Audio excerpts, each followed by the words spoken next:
I'd quite like to return to this idea in some form or other. And if the time was right, I must say, and I still have the energy, I'd really love to do a history of the Greeks.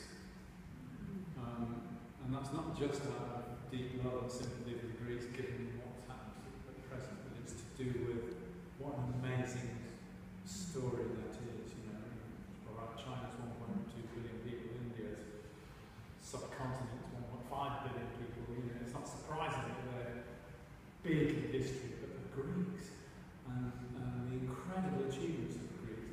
I've long had an ambition to do a kind of 6-part series with the prehistory, the classical era, the Hellenistic, the Byzantine, the Turkish, and the modern.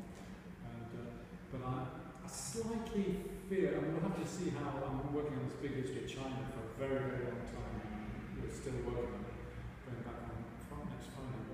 But we almost have to see how that was received, because I detect a mood now in the BBC that the old ethos of public service broadcasting is threatened now by the multi-channel universe, major splits in audience. You know, they've lost their youth audience, I suspect, in the main, and not just youth, but right up to people in their 30s. And the main BBC audience is probably people over 45.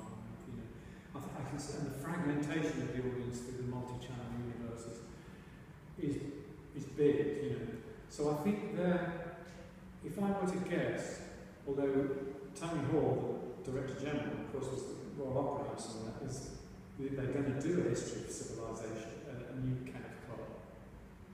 So they're not entirely renouncing the idea of a big series. But I suspect any idea of a 6-part series or more in the future for the BBC is probably going to be very hard to push. Probably very hard to push as a middle-aged, middle-class white man. I'll bet to you any money that civilization can be done by a woman, which is great, you know, absolutely great.